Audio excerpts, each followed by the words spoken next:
بسم الله الرحمن الرحيم.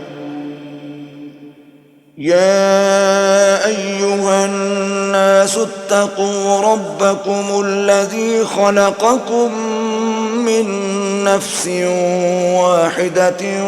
وخلق منها زوجها وبث منهما رجالا كثيرا ونساء واتقوا الله الذي تساءلون به والأرحام إن الله كان عليكم رقيبا. وآتوا اليتامى أموالهم ولا تتبدلوا الخبيث بالطيب ولا تأكلوا أموالهم إلى أموالكم إنه كان حوبا كبيرا. وإن خفتم ألا تقسطوا في اليتامى فانكحوا ما طاب لكم من النساء مثنى وثلاث ورباع، فإن خفتم ألا تعدلوا فواحدة أو ما ملكت أيمانكم ذلك أدنى ألا تعولوا. وآتوا النساء صدقاتهن نحلة فإن طبن لكم عن شيء منه نفسا فكلوه هنيئا مريئا. ولا تؤتوا السفهاء أموالكم التي جعل الله لكم قياما وارزقوهم فيها واكسوهم وقولوا لهم قولا معروفا. وابتلوا اليتامى حتى إذا بلغوا النكاح فإن آنستم منهم رشدا فادفعوا إليهم أموالهم ولا تأكلوها إسرافا وبدارا أن يكبروا. ومن كان غنيا فليستعفف ومن كان فقيرا فليأكل بالمعروف. فإذا دفعتم إليهم أموالهم فأشهدوا عليهم وكفى بالله حسيبا. للرجال نصيب مما ترك الوالدان والأقربون وللنساء نصيب مما ترك الوالدان والأقربون مما قل منه أو كثر نصيبا مفروضا. وإذا حضر القسمة أولو القربى واليتامى والمساكين فارزقوهم منه وقولوا لهم قولا معروفا. وليخشى الذين لو تركوا من خلفهم ذرية ضعافا خافوا عليهم فليتقوا الله وليقولوا قولا سديدا. إن الذين يأكلون أموال اليتامى ظلما إنما يأكلون في بطونهم نارا وسيصلون سعيرا. يوصيكم الله في أولادكم للذكر مثل حظ الأنثيين فإن كن نساء فوق 2 فلهن ثلثا ما ترك وإن كانت واحدة فلها النصف ولأبويه لكل واحد منهما السدس مما ترك إن كان له ولد فإن لم يكن له ولد وورثه أبواه فلأمه الثلث فإن كان له إخوة فلأمه السدس من بعد وصية يوصي بها أو دين. آباؤكم وأبناؤكم لا تدرون أيهم أقرب لكم نفعا فريضة من الله إن الله كان عليما حكيما. ولكم نصف ما ترك أزواجكم إن لم يكن لهن ولد فإن كان لهن ولد فلكم الربع مما تركن من بعد وصية يوصين بها أو دين ولهن الربع مما تركتم إن لم يكن لكم ولد فإن كان لكم ولد فلهن الثمن مما تركتم من بعد وصية توصون بها أو دين وإن كان رجل يورث كلالة أو امرأة وله أخ أو أخت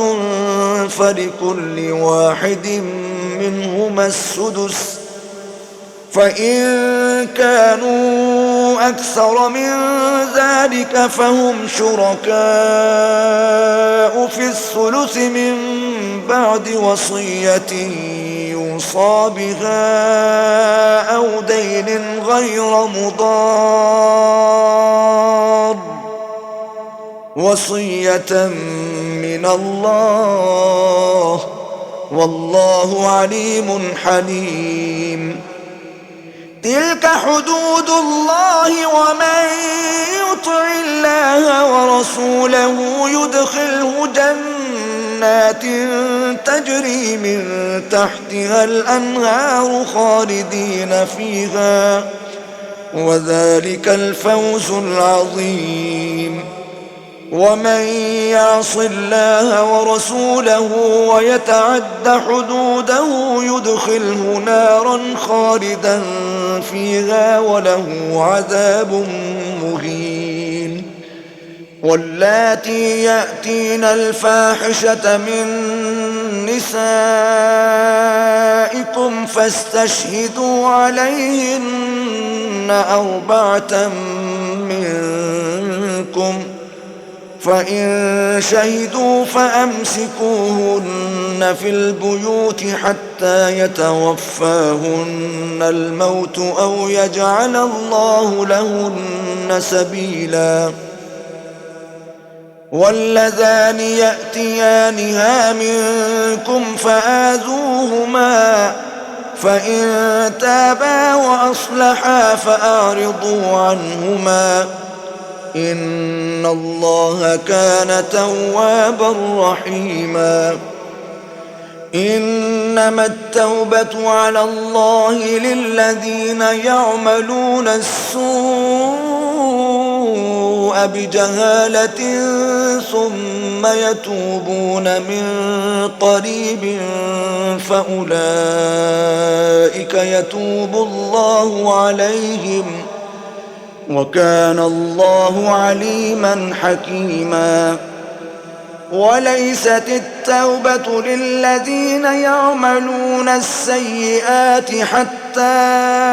إذا حضر أحدهم الموت قال إني تبت الآن ولا الذين يموتون وهم كفار أولئك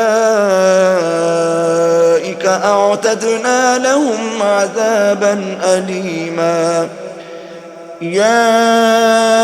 أيها الذين آمنوا لا يحل لكم أن ترثوا النساء كرها ولا تعضلوهن لتذهبوا ببعض ما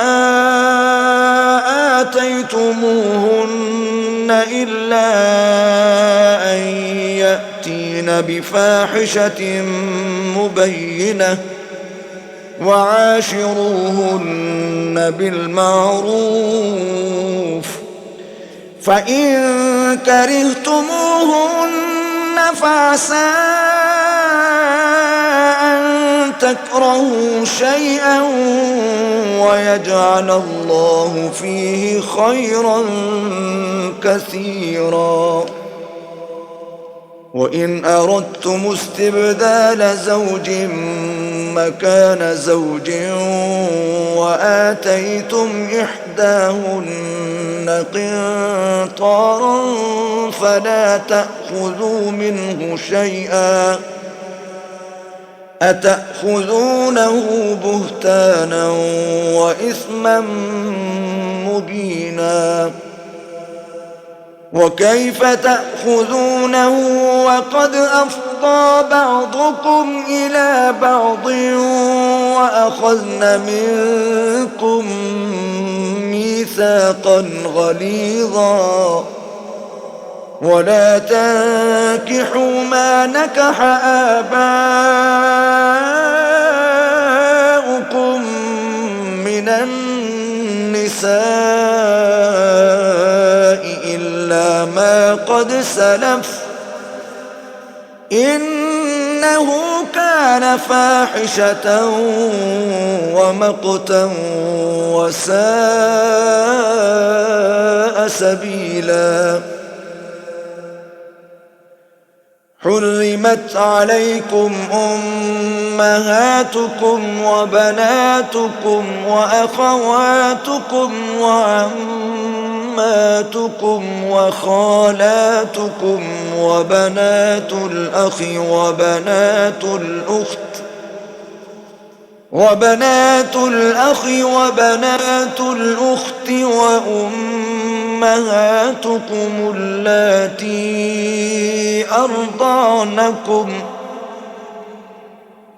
وأمهاتكم اللاتي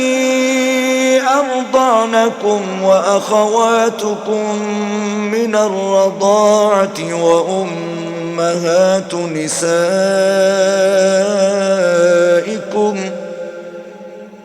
وربائبكم اللاتي في حجوركم من نسائكم اللاتي دخلتم بهن فإن لم تكونوا دخلتم بهن فلا جناح عليكم وحلائل أبنائكم الذين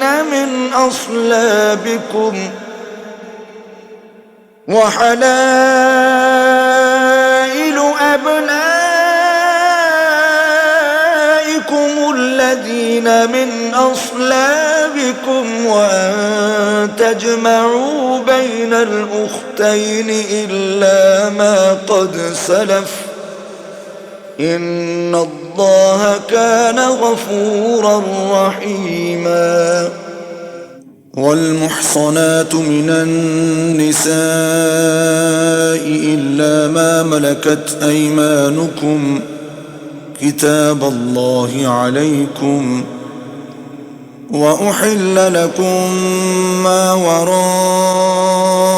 ذلكم أن تبتغوا بأموالكم محصنين غير مسافحين، فما استمتعتم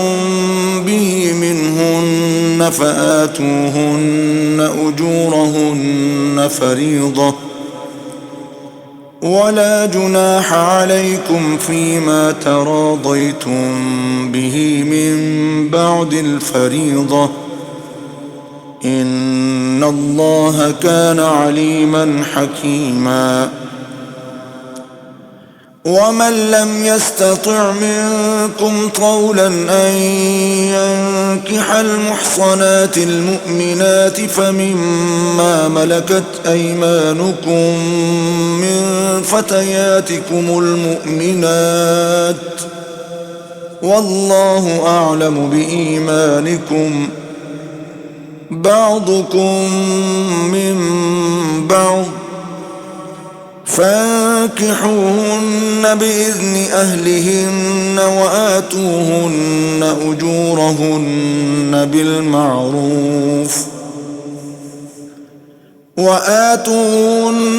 أجورهن بالمعروف محصنات غير مسافحات ولا متخذات أخدان، فإذا أحصن فإن أتين بفاحشة فعليهن نصف ما على المحصنات من العذاب، ذلك لمن خشي العنة منكم، وأن تصبروا خير لكم، والله غفور رحيم. يريد الله ليبين لكم ويهديكم سنن الذين من قبلكم ويتوب عليكم، والله عليم حكيم. والله يريد أن يتوب عليكم ويريد الذين يتبعون الشهوات أن تميلوا ميلا عظيما. يريد الله أن يخفف عنكم، وخلق الإنسان ضعيفا. يا أيها الذين آمنوا لا تأكلوا أموالكم بينكم بالباطل إلا أن تكون تجارة عن تراض منكم، ولا تقتلوا أنفسكم، إن الله كان بكم رحيما. ومن يفعل ذلك عدوانا وظلما فسوف نصليه نارا، وكان ذلك على الله يسيرا. إن تجتنبوا كبائر ما تنهون عنه نكفر عنكم سيئاتكم وندخلكم مدخلا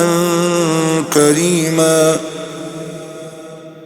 ولا تتمنوا ما فضل الله به بعضكم على بعض، للرجال نصيب مما اكتسبوا وللنساء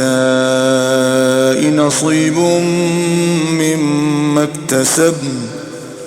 واسألوا الله من فضله، إن الله كان بكل شيء عليما. ولكل جعلنا موالي مما ترك الوالدان والأقربون والذين عقدت أيمانكم فآتوهم نصيبهم، إن الله كان على كل شيء شهيدا. الرجال قوامون على النساء بما فضل الله بعضهم على بعض وبما أنفقوا من أموالهم فالصالحات قانتات حافظات للغيب بما حفظ الله واللاتي تخافون نشوزهن فعظوهن واهجروهن في المضاجع واضربوهن فإن أطعنكم فلا تبغوا عليهن سبيلا إن الله كان عليا كبيرا وإن خفتم شقاق بينهما فابعثوا حكما من أهله وحكما من أهلها إن يريدا إصلاحا يوفق الله بينهما إن الله كان عليما خبيرا واعبدوا الله ولا تشركوا به شيئا وبالوالدين إحسانا وبذي القربى واليتامى والمساكين والجار ذي القربى والجار الجنب والصاحب بالجنب وابن السبيل وما ملكت أيمانكم إن الله لا يحب من كان مختالا فخورا الذين يبخلون ويأمرون الناس بالبخل ويكتمون ما آتاهم الله من فضله وأعتدنا للكافرين عذابا مهينا والذين ينفقون أموالهم رئاء الناس ولا يؤمنون بالله ولا باليوم الآخر ومن يكن الشيطان له قرينا فساء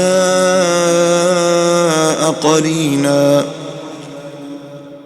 وماذا عليهم لو آمنوا بالله واليوم الآخر وأنفقوا مما رزقهم الله وكان الله بهم عليما إن الله لا يظلم مثقال ذرة وإن تك حسنة يضاعفها ويؤت من لدنه أجرا عظيما فكيف إذا جئنا من كل أمة بشهيد وجئنا بك على هؤلاء شهيدا يومئذ يود الذين كفروا وعصوا الرسول لو تسوى بهم الأرض ولا يكتمون الله حديثا يا أيها الذين آمنوا لا تقربوا الصلاة وأنتم سكارى حتى تعلموا ما تقولون ولا جنبا إلا عابري سبيل حتى تغتسلوا وإن كنتم مرضى أو على سفر أو جاء أحد منكم من الغائط أو لامستم النساء فلم تجدوا ماء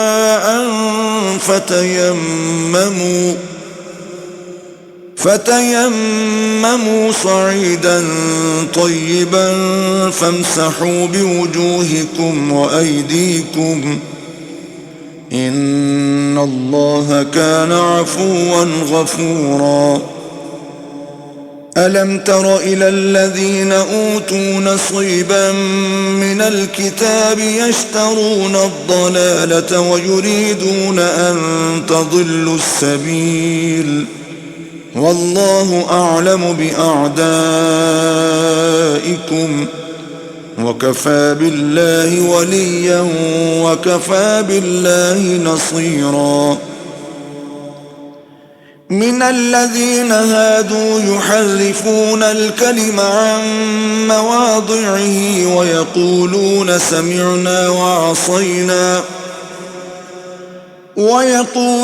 سمعنا وعصينا واسمع غير مسمع وراعنا ليا بألسنتهم وطعنا في الدين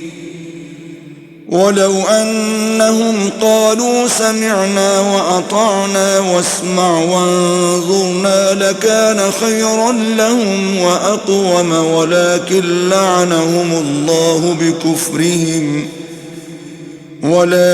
لعنهم الله بكفرهم فلا يؤمنون إلا قليلا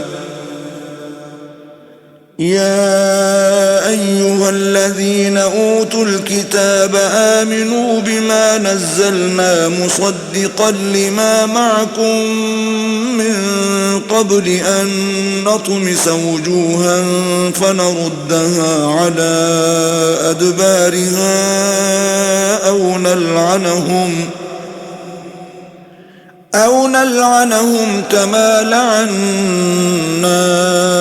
أصحاب السبت وكان أمر الله مفعولا إن الله لا يغفر أن يشرك به ويغفر ما دون ذلك لمن يشاء ومن يشرك بالله فقد افترى إثما عظيما ألم تر إلى الذين يزكون أنفسهم بل الله يزكي من يشاء ولا يظلمون فتيلا انظر كيف يفترون على الله الكذب وكفى به إثما مبينا ألم تر إلى الذين أوتوا نصيبا من الكتاب يؤمنون بالجبت والطاغوت ويقولون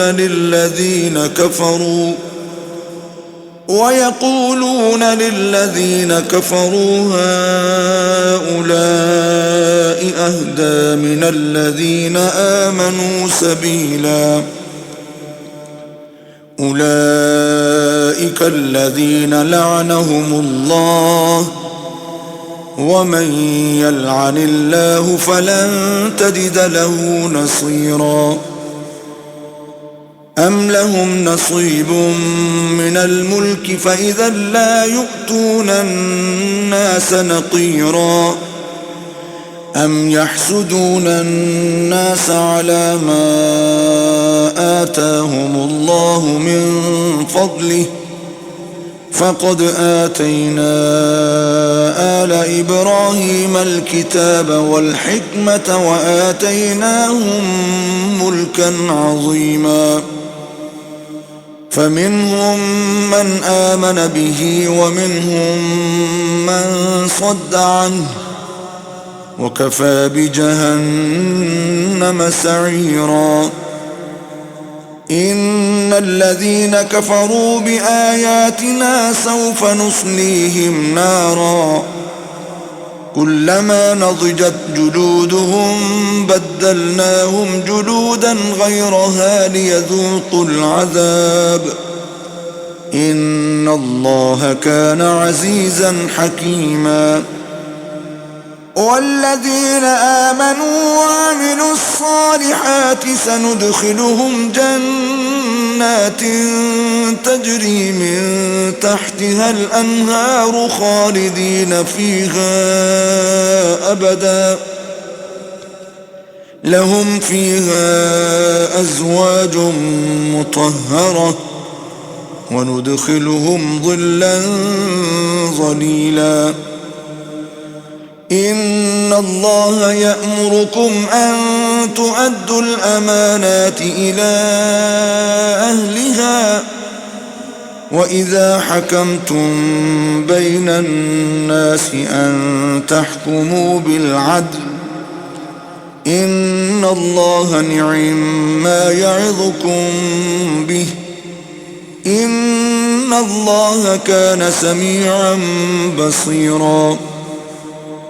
يا أيها الذين آمنوا أطيعوا الله وأطيعوا الرسول وأولي الأمر منكم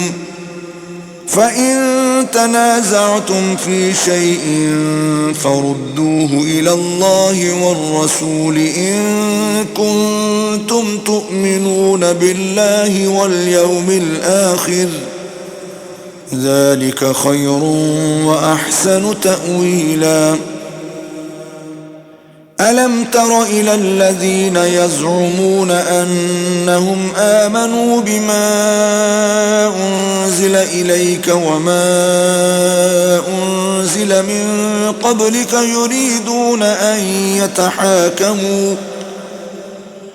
يريدون أن يتحاكموا إلى الطاغوت وقد أمروا أن يكفروا به ويريد الشيطان أن يضلهم ضلالا بعيدا وإذا قيل لهم تعالوا إلى ما أنزل الله وإلى الرسول رأيت المنافقين يصدون عنك صدودا فكيف إذا أصابتهم مصيبة بما قدمت أيديهم ثم جاءوك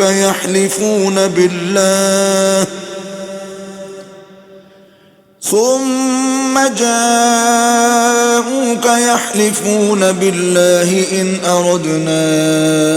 إلا إحسانا وتوفيقا أولئك الذين يعلم الله ما في قلوبهم فأعرض عنهم وعظهم وقل لهم في أنفسهم قولا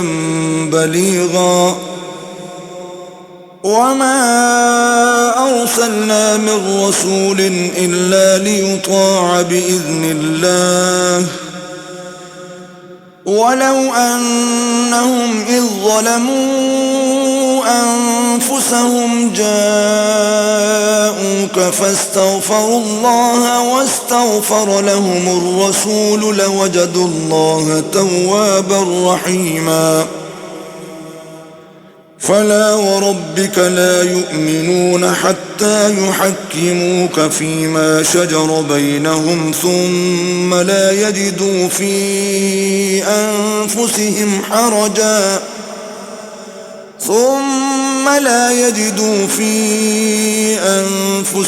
حرجا مما قضيت ويسلموا تسليما ولو أنا كتبنا عليهم أن اقتلوا أنفسكم أو اخرجوا من دياركم ما فعلوه إلا قليل منهم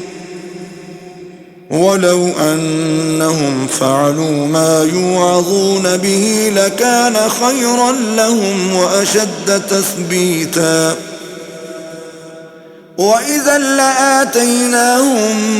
من لدنا أجرا عظيما ولهديناهم صراطا مستقيما ومن يطع الله والرسول فأولئك مع الذين أنعم الله عليهم من النبيين والصديقين والشهداء والصالحين وحسن أولئك رفيقا.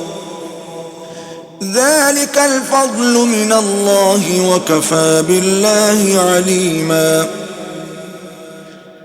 يا أيها الذين آمنوا خذوا حذركم فانفروا ثبات أو انفروا جميعا وإن منكم لمن ليبطئن فإن أصابتكم مصيبة قال قد أنعم الله علي إذ لم أكن معهم شهيدا ولئن أصابكم فضل من الله ليقولن كأن لم تكن بينكم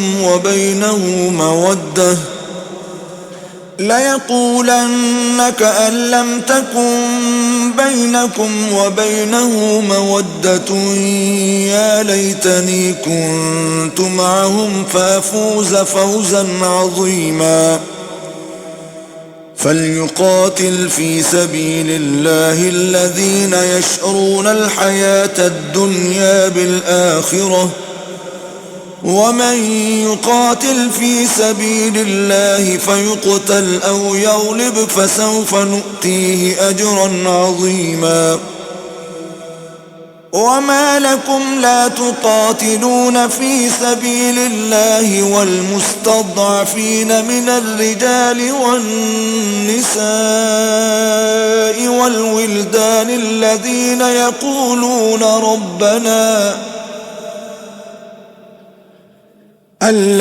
يقولون ربنا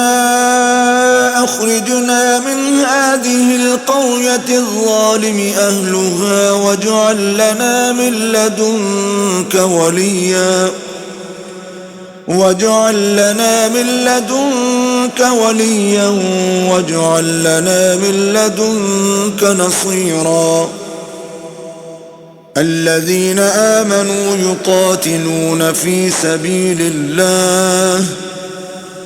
والذين كفروا يقاتلون في سبيل الطاغوت فقاتلوا أولياء الشيطان إن كيد الشيطان كان ضعيفا. ألم تر إلى الذين قيل لهم كفوا أيديكم وأقيموا الصلاة وآتوا الزكاة فلما كتب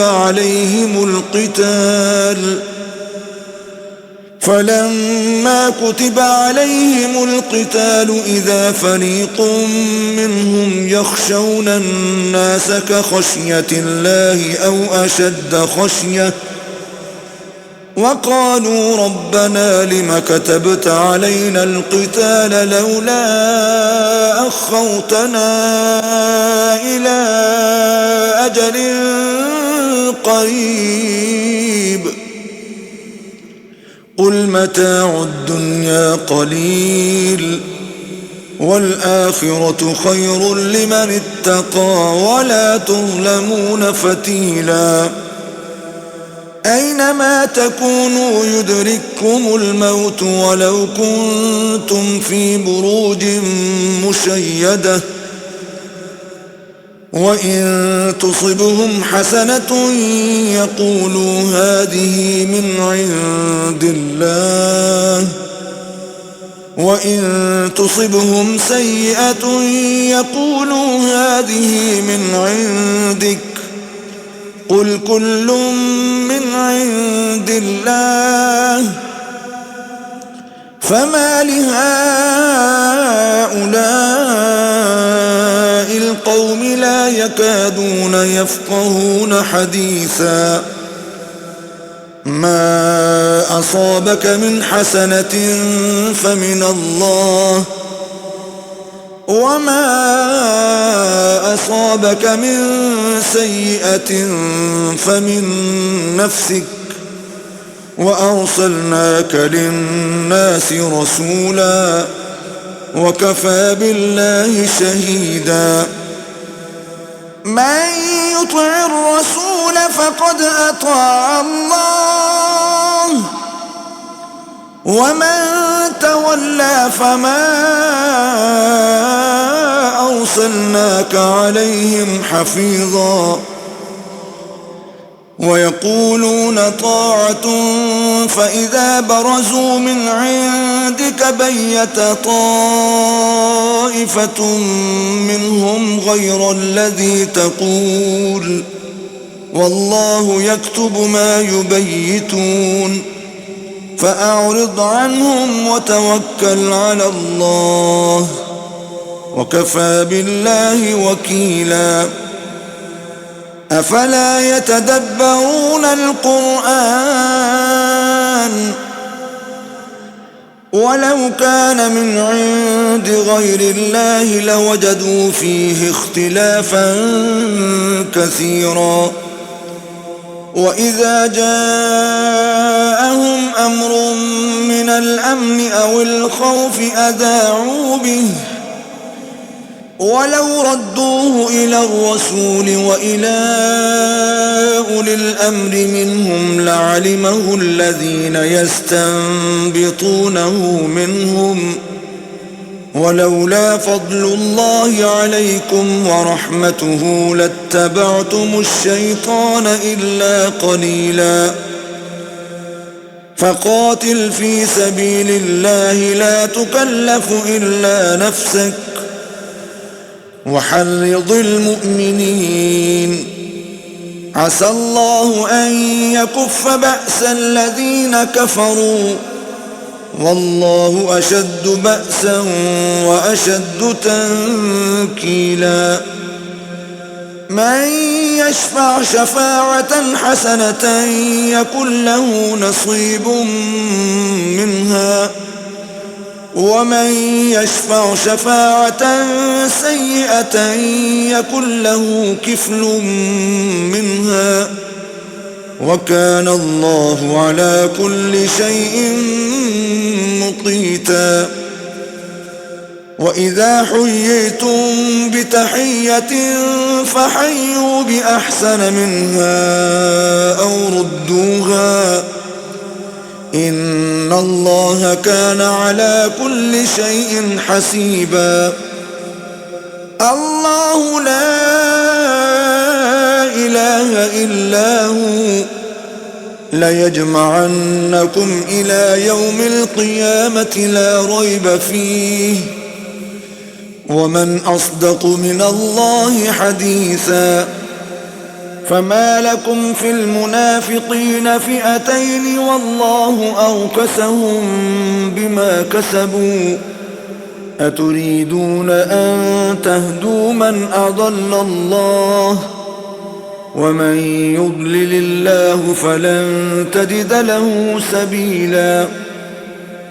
ودوا لو تكفرون كما كفروا فتكونون سواء فلا تتخذوا منهم أولياء حتى يهاجروا في سبيل الله فإن تولوا فخذوهم وقتلوهم حيث وجدتموهم ولا تتخذوا منهم وليا ولا نصيرا إلا الذين يصلون إلى قوم بينكم وبينهم ميثاق أو جاءوكم حصرت صدورهم أن يقاتلوكم أو يقاتلوا قومهم ولو شاء الله لسلطهم عليكم فلقاتلوكم فإن اعتزلوكم فلم يقاتلوكم وألقوا إليكم السلم فما جعل الله لكم عليهم سبيلا ستجدون آخرين يريدون أن يأمنوكم ويأمنوا قومهم كلما ردوا إلى الفتنة أركسوا فيها فإن لم يعتزلوكم ويلقوا إليكم السلم ويكفوا أيديهم فخذوهم وَاقْتُلُوهُمْ حيث ثقفتموهم وأولئكم جعلنا لكم عليهم سلطانا مبينا وما كان لمؤمن أن يقتل مؤمنا إلا خطأ ومن قتل مؤمنا خطأ فتحرير رقبة مؤمنة ودية مسلمة إلى أهله إلا أن يصدقوا فإن كان من قوم عدو لكم وهو مؤمن فتحرير رقبة مؤمنة وإن كان من قوم بينكم وبينهم ميثاق فدية مسلمة إلى أهله وتحرير رقبة مؤمنة فمن لم يجد فصيام شهرين متتابعين توبة من الله وكان الله عليما حكيما ومن يقتل مؤمنا متعمدا فجزاؤه جهنم خالدا فيها وغضب الله عليه ولعنه وأعد له عذابا عظيما يا أيها الذين آمنوا إذا ضربتم في سبيل الله فتبينوا ولا تقولوا لمن ألقى إليكم السلام لست مؤمنا تبتغون عرض الحياة الدنيا فعند الله مغانم كثيرة كذلك كنتم من قبل فمن الله عليكم فتبينوا إن الله كان بما تعملون خبيرا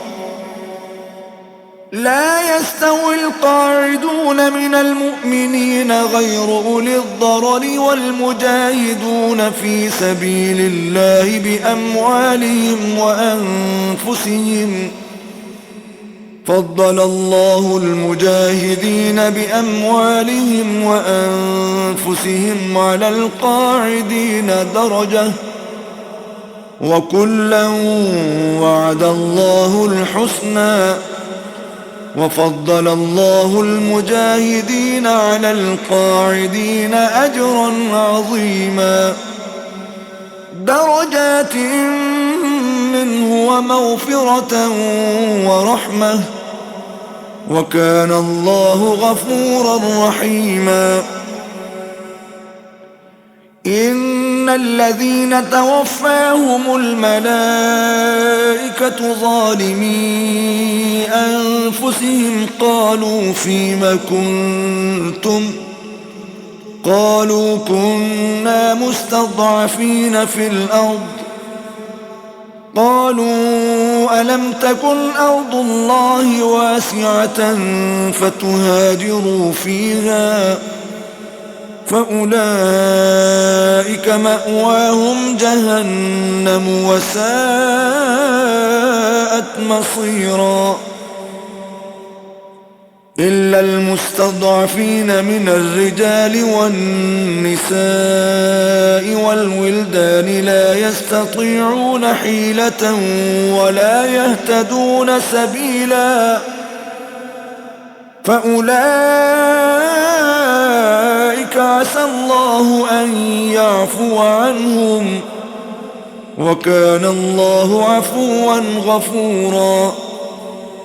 ومن يهاجر في سبيل الله يجد في الأرض مراغما كثيرا وسعة ومن يخرج من بيته مهاجرا إلى الله ورسوله ثم يدركه الموت فقد وقع أجره على الله، وكان الله غفورا رحيما. وإذا ضربتم في الأرض فليس عليكم جناح أن تقصروا من الصلاة إن خفتم أن يفتنكم الذين كفروا، إن الكافرين كانوا لكم عدوا مبينا. وإذا كنت فيهم فأقمت لهم الصلاة فلتقم طائفة منهم معك وليأخذوا أسلحتهم، فإذا سجدوا فليكونوا من ورائكم ولتأت طائفة أخرى لم يصلوا فليصلوا معك وليأخذوا حذرهم وأسلحتهم. ود الذين كفروا لو تغفلون عن أسلحتكم وأمتعتكم فيميلون عليكم ميلة واحدة، ولا جناح عليكم إن كان بكم أذى من مطر أو كنتم مرضى أن تضعوا أسلحتكم وخذوا حذركم، إن الله أعد للكافرين عذابا مهينا. فإذا قضيتم الصلاة فاذكروا الله قياما وقعودا وعلى جنوبكم، فإذا اطمأننتم فأقيموا الصلاة، إن الصلاة كانت على المؤمنين كتابا موقوتا. ولا تهنوا في ابتغاء القوم، إن تكونوا تألمون فإنهم يألمون كما تألمون، وترجون من الله ما لا يرجون، وكان الله عليما حكيما. إنا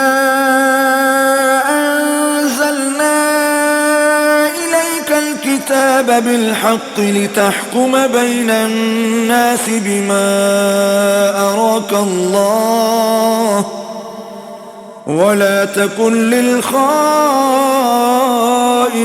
خصيما،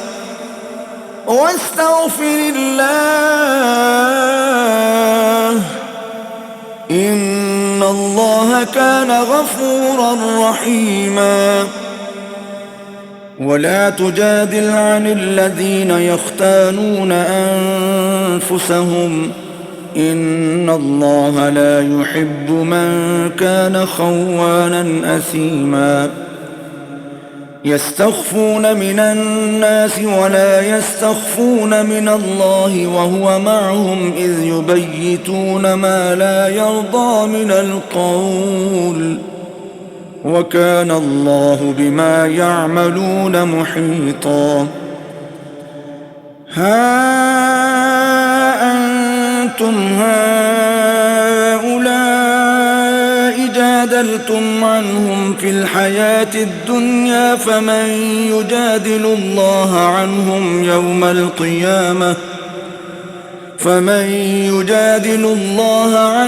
يوم القيامة أم من يكون عليهم وكيلا. ومن يعمل سوءا أو يظلم نفسه ثم يستغفر الله يجد الله غفورا رحيما. ومن يكسب إثما فإنما يكسبه على نفسه، وكان الله عليما حكيما. ومن يكسب خطيئة أو إثما ثم يرم به بريئا فقد احتمل بهتانا وإثما مبينا. ولولا فضل الله عليك ورحمته لهمت طائفة منهم أن يضلوك وما يضلون إلا أنفسهم وما يضرونك من شيء. وأنزل الله عليك الكتاب والحكمة وعلمك ما لم تكن تعلم وكان فضل الله عليك عظيما. لا خير في كثير من نجواهم إلا من أمر بصدقة أو معروف أو إصلاح بين الناس ومن يفعل ذلك ابتغاء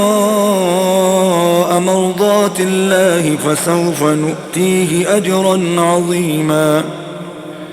ومن يشاقق الرسول من بعد ما تبين له الهدى ويتبع غير سبيل المؤمنين نوله ما تولى ونصله جهنم وساءت مصيرا. إن الله لا يغفر أن يشرك به ويغفر ما دون ذلك لمن يشاء ومن يشرك بالله فقد ضل ضلالا بعيدا. إن يدعون من دونه إلا إناثا وإن يدعون إلا شيطانا مريدا لعنه الله وقال لأتخذن من عبادك نصيبا مفروضا. ولأضلنهم ولأمنينهم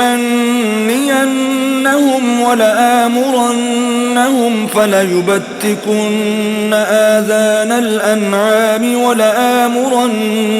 فليغيرن خلق الله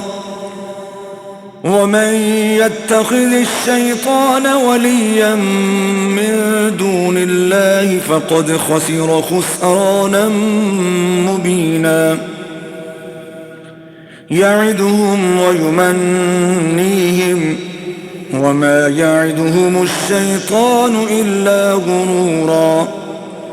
أولئك مأواهم جهنم ولا يجدون عنها محيصا.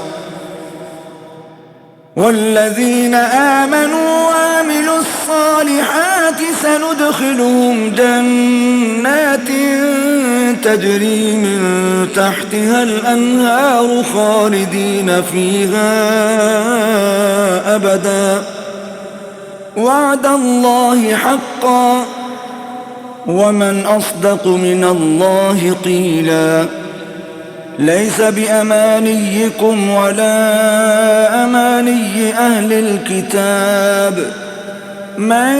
يعمل سوءا يجز به ولا يجد له من دون الله وليا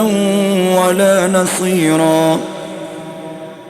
ومن يعمل من الصالحات من ذكر أو أنثى وهو مؤمن فأولئك يدخلون الجنة ولا يظلمون نقيرا. ومن أحسن دينا ممن أسلم وجهه لله وهو محسن واتبع ملة إبراهيم حنيفا واتخذ الله إبراهيم خليلا. ولله ما في السماوات وما في الأرض وكان الله بكل شيء محيطا. ويستفتونك في النساء قل الله يفتيكم فيهن وما يتلى عليكم في الكتاب في يتامى النساء اللاتي لا تؤتونهن ما كتب لهن وترغبون أن تنكحوهن والمستضعفين من الولدان وأن تقوموا لليتامى بالقسط وما تفعلوا من خير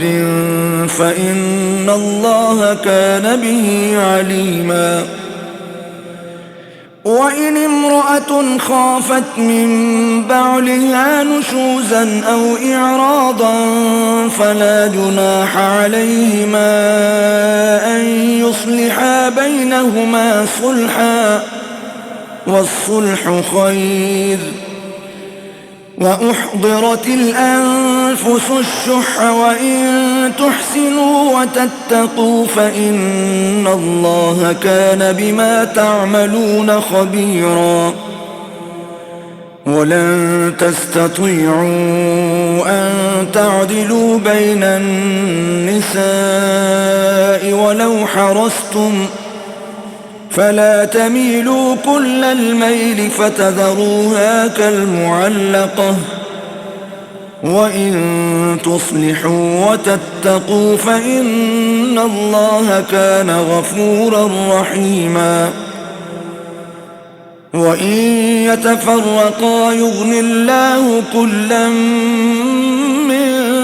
سعته وكان الله واسعا حكيما.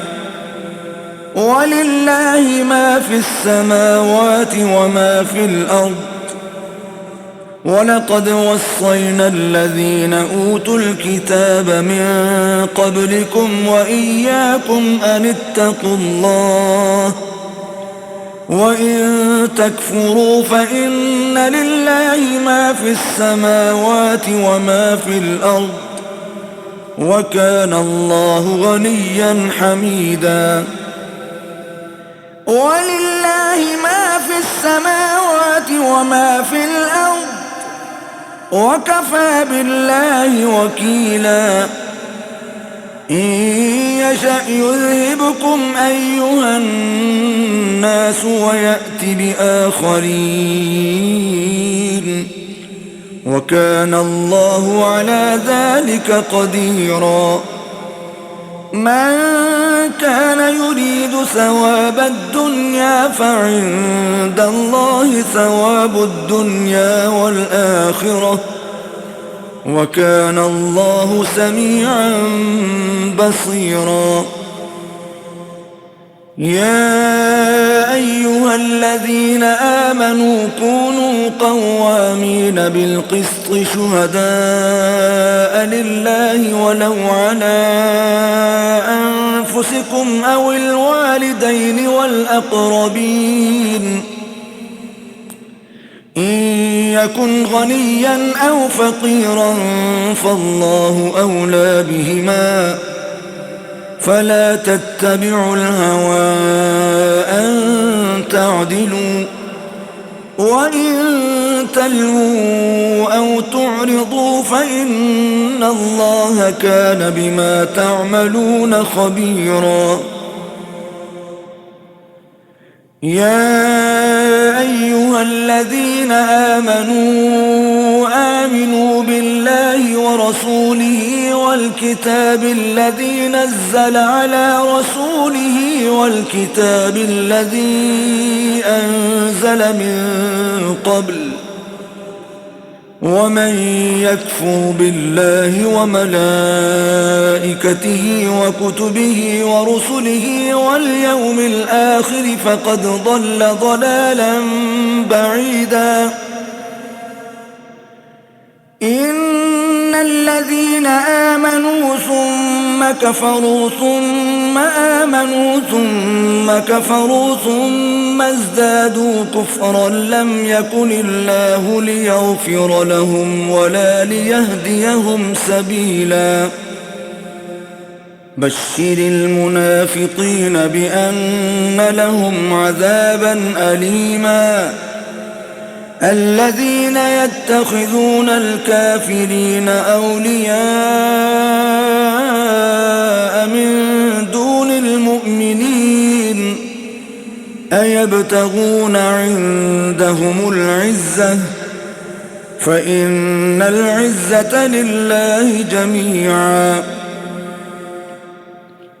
وقد نزل عليكم في الكتاب أن إذا سمعتم آيات الله يكفر بها ويستهزأ بها فلا تقعدوا معهم حتى يخوضوا في حديث غيره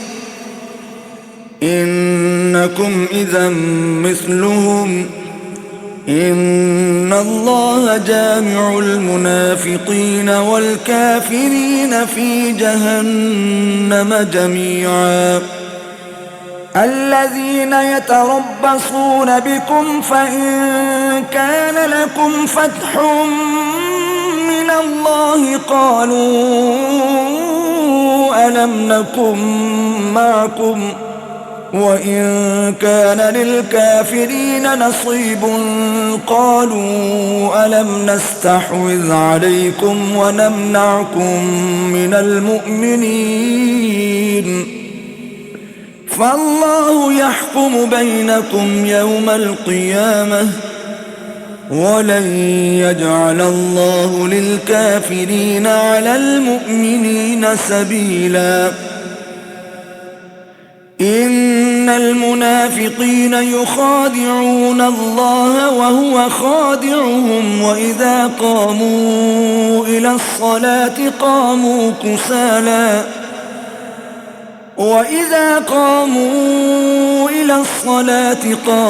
كسالى يراءون الناس ولا يذكرون الله إلا قليلا مذبذبين بين ذلك لا إله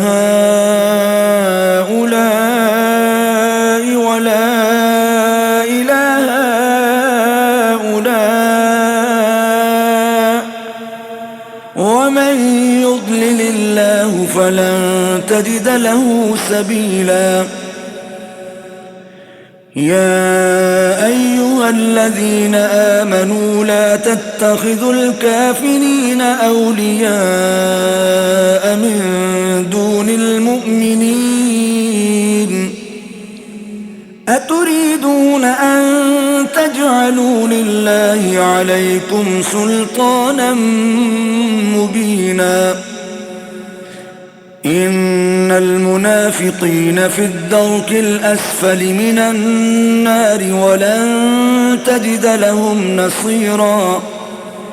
إلا الذين تابوا وأصلحوا واعتصموا بالله وأخلصوا دينهم لله فأولئك مع المؤمنين وسوف يؤتي الله المؤمنين أجرا عظيما ما يفعل الله بعذابكم إن شكرتم وآمنتم وكان الله شاكرا عليما لا يحب الله الجهر بالسوء من القول إلا من ظلم وكان الله سميعا عليما إن تبدوا خيرا أو تخفوه أو تعفوا عن سوء فإن الله كان عفوا قديرا إن الذين يكفرون بالله ورسله ويريدون أن يفرقوا بين الله ورسله ويقولون نؤمن ببعض ونكفر ببعض ويريدون أن يتخذوا بين ذلك سبيلا أولئك هم الكافرون حقا وأعتدنا للكافرين عذابا مهينا والذين آمنوا بالله ورسله ولم يفرقوا بين أحد منهم أولئك سوف يؤتيهم أجورهم وكان الله غفورا رحيما يسألك أهل الكتاب أن تنزل عليهم كتابا من السماء فقد سألوا موسى أكبر من ذلك فقالوا أرنا الله جهرة فأخذتهم الصاعقة بظلمهم ثم اتخذوا العجل من بعد ما جاءتهم البينات فعفونا عن ذلك وآتينا موسى سلطانا مبينا ورفعنا فوقهم الطور بميثاقهم وقلنا لهم ادخلوا الباب سجدا وقلنا لهم لا تعدوا في السبت وأخذنا منهم ميثاقا غليظا فبما نقضهم ميثاقهم وكفرهم بآيات الله وقتلهم الأنبياء بغير حق وقولهم قلوبنا غلف بل طبع الله عليها بكفرهم فلا يؤمنون إلا قليلا وبكفرهم وقولهم على مريم بهتانا عظيما وقولهم إنا قتلنا المسيح عيسى ابن مريم رسول الله وما قتلوه وما صلبوه ولكن شبه لهم وإن الذين اختلفوا فيه لفي شك منه ما لهم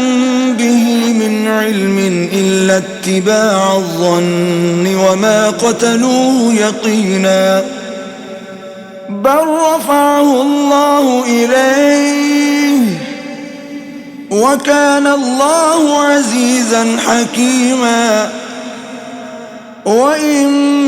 من أهل الكتاب إلا ليؤمنن به قبل موته ويوم القيامة يكون عليهم شهيدا فبظلم من الذين هادوا حرمنا عليهم طيبات أحلت لهم وبصدهم عن سبيل الله كثيرا وأخذهم الربا وقد نهوا عنه وأكلهم أموال الناس بالباطل وأعتدنا للكافرين منهم عذابا أليما لكن الراسخون في العلم منهم والمؤمنون يؤمنون بما أنزل إليك وما أنزل من قبلك والمقيمين الصلاة والمؤتون الزكاة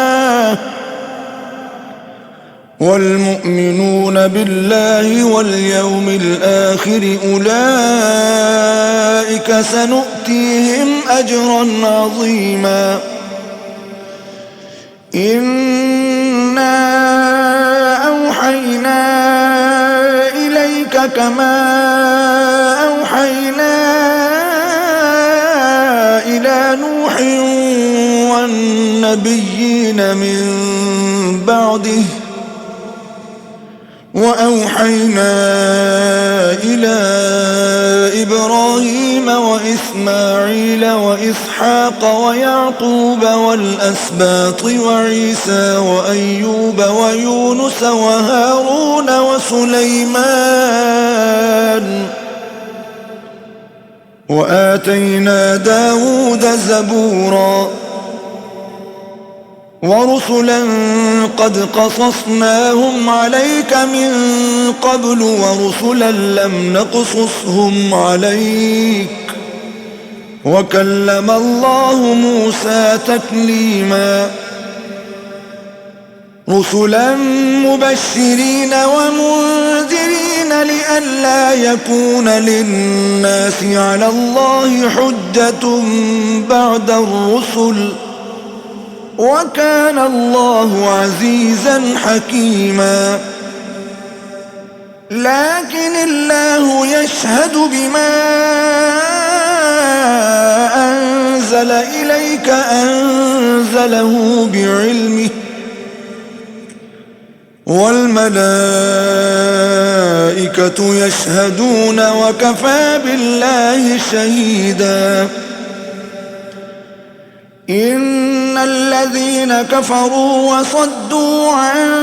سبيل الله قد ضلوا ضلالا بعيدا إن الذين كفروا وظلموا لم يكن الله ليغفر لهم ولا ليهديهم طريقا إلا طريق جهنم خالدين فيها أبدا وكان ذلك على الله يسيرا يا أيها الناس قد جاءكم الرسول بالحق من ربكم فآمنوا خيرا لكم وإن تكفروا فإن لله ما في السماوات والأرض وكان الله عليما حكيما يا أهل الكتاب لا تغلوا في دينكم ولا تقولوا على الله إلا الحق إنما المسيح عيسى ابن مريم رسول الله وكلمته ألقاها إلى مريم وروح منه فآمنوا بالله ورسله ولا تقولوا ثلاثة انتهوا خيرا لكم إنما الله إله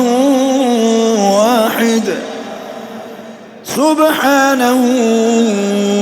أن يكون له ولد له ما في السماوات وما في الأرض وكفى بالله وكيلا لن يستنكف المسيح أن يكون عبدا لله ولا الملائكة المقربون ومن يستنكف عن عبادته ويستكبر فسيحشرهم إليه جميعا فأما الذين آمنوا وعملوا الصالحات فيوفيهم أجورهم ويزيدهم من فضله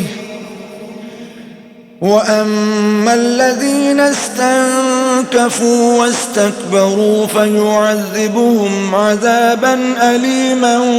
ولا يجدون لهم من دون الله وليا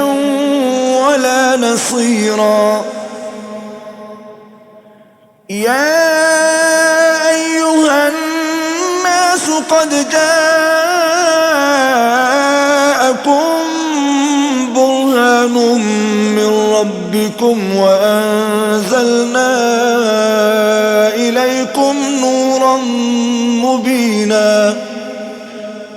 فأما الذين آمنوا بالله واعتصموا به فسيدخلهم في رحمة